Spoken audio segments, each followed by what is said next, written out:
Bismillahirrahmanirrahim. Assalamualaikum warahmatullahi wabarakatuh. Waalaikumsalam warahmatullahi wabarakatuh. Selamat pagi anak-anak. Pagi, Bu. Gimana kabar kalian hari ini? Alhamdulillah sehat, Bu. Alhamdulillah, Bu. Semoga kita semua selalu dalam keadaan sehat walafiat ya. Baiklah, sebelum pembelajaran kita mulai, marilah kita berdoa terlebih dahulu. Yang doanya dipimpin oleh Na'ayu. Silahkan Na'ayu. Baik, Bu. A'udzubillahi minasyaitonirrajim. Bismillahirrahmanirrahim. Raditu billahi rabba wa bil islami dina wa bi Muhammadin nabiyya wa rasulah. Rabbi jidni ilman warzuqni fahma waj'alni minas sholihin. Amin. Sudah, Bu. Amin. Terima kasih ya. Sama-sama, Bu. Baik. Ibu absen dulu ya. Yang pertama, Ayu Komariah, Hadir, Bu. Alicia Putri. Mana nih orangnya?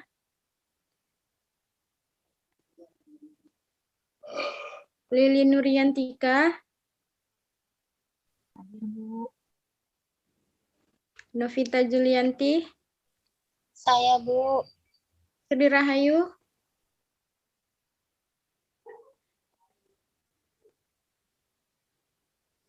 oke. Untuk sekretaris, nanti dicatat ya teman-teman yang tidak menjawab absen tadi, kirim ke Ibu. Baik, Bu. Baik, langsung saja. Materi pembelajaran kita hari ini yaitu mengenai bersuci dari hadas dan najis. Nah, anak-anak Ibu ada yang tahu nggak pengertian dari hadas atau najis?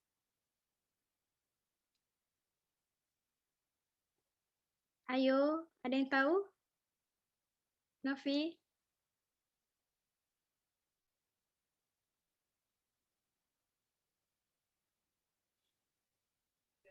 Ya, Bu.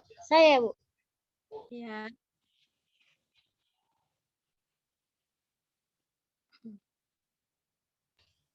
Baik.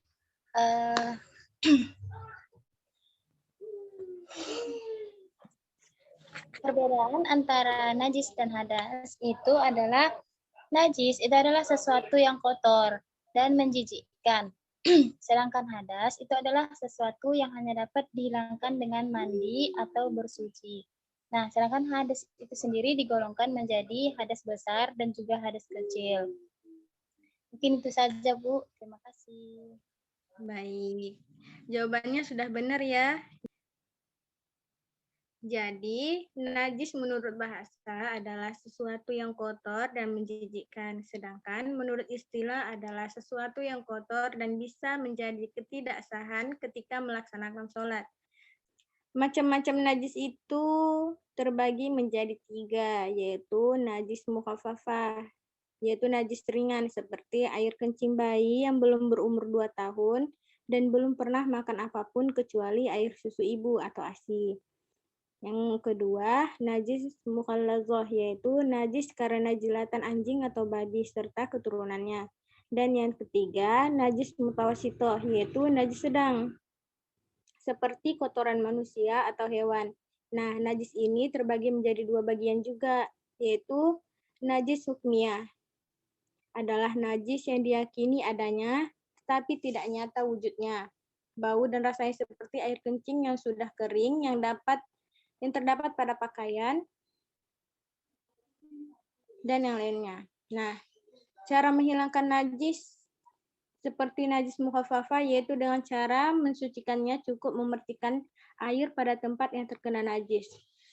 Sedangkan najis mutawasito, cara mensucikannya yaitu dengan dibasuh sekali saja, asal sifat najisnya sudah hilang, warna, bau, atau rasanya. Boleh juga dengan 3 kali basuhan atau cucian.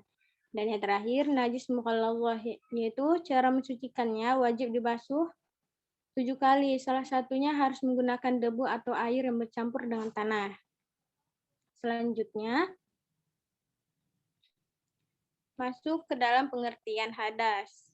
Kata hadas ini berasal dari bahasa Arab yang artinya sesuatu peristiwa, sesuatu yang terjadi, sesuatu yang tidak berlaku. Sedangkan dalam istilah adalah keadaan tidak suci bagi seseorang sehingga menjadikannya tidak sah dalam melakukan ibadah. Selanjutnya, macam-macam hadas ini terbagi menjadi dua, yaitu hadas besar.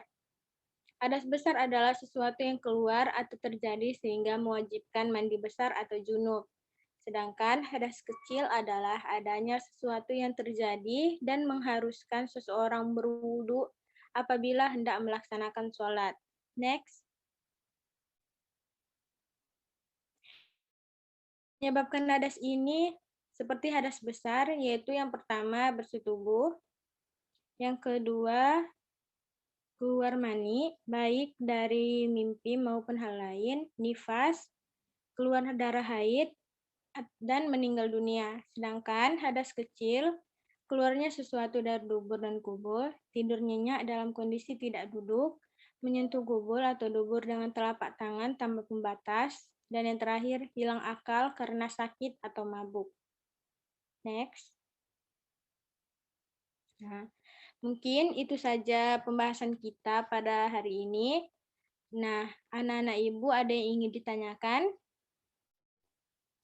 Saya, Bu. Ya, Novi. Bu, bismillahirrahmanirrahim. Assalamualaikum warahmatullahi wabarakatuh. Sebelumnya, apa saya terdengar, Bu? Lanjut. Baik. Mungkin sebelumnya kepada Ibu, di sini saya ingin bertanya. Pertanyaannya simpel saja sih, Bu. Apa sih, maaf Bu, apakah kotoran yang ada di bawah kuku itu dapat menghalangi sahnya wudhu? Mungkin itu saja, Bu. Terima kasih. Assalamualaikum warahmatullahi wabarakatuh.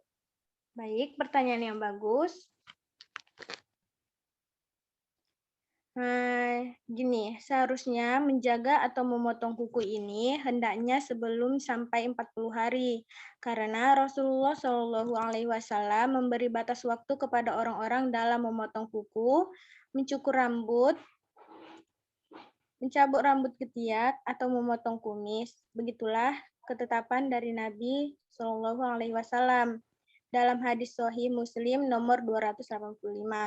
Nah, maka bagi para lelaki atau para wanita agar memperhatikan hal ini dan jangan membiarkan kuku, kumis, dan yang Ibu sebutkan tadi lebih dari 40 malam.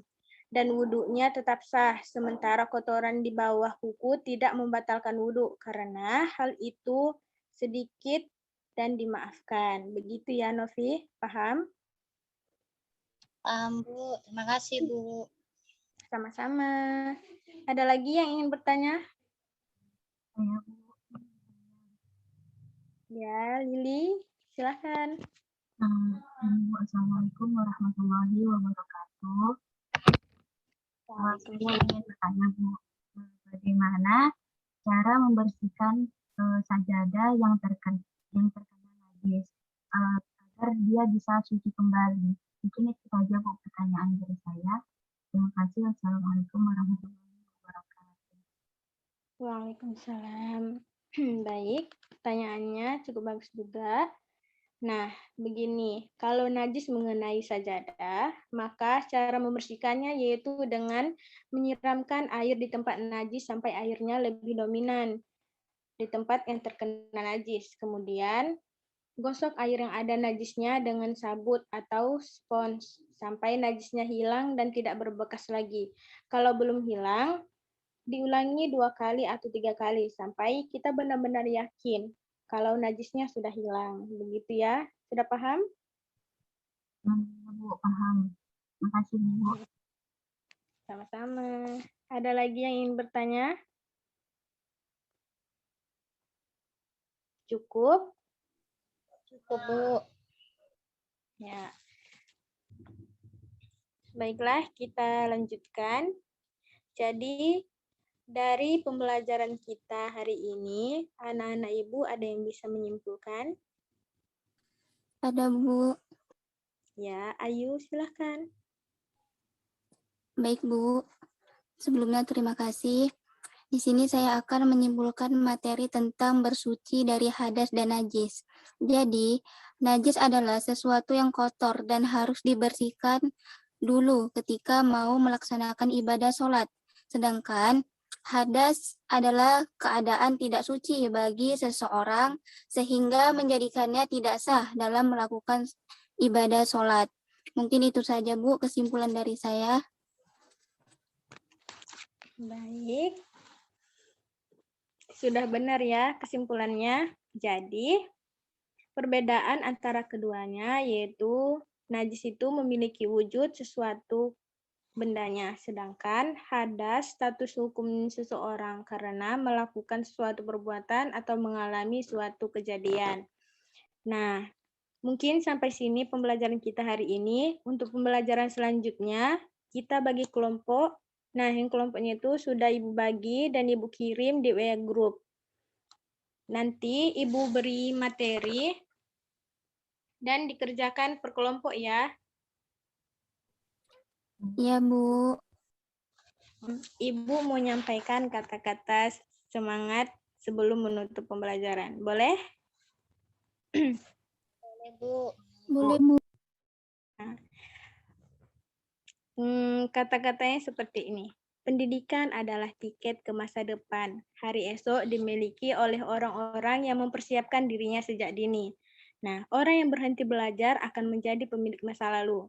Sedangkan orang yang masih terus belajar akan menjadi pemilik masa depan. Nah, sekian pembelajaran hari ini. Semoga bermanfaat ya.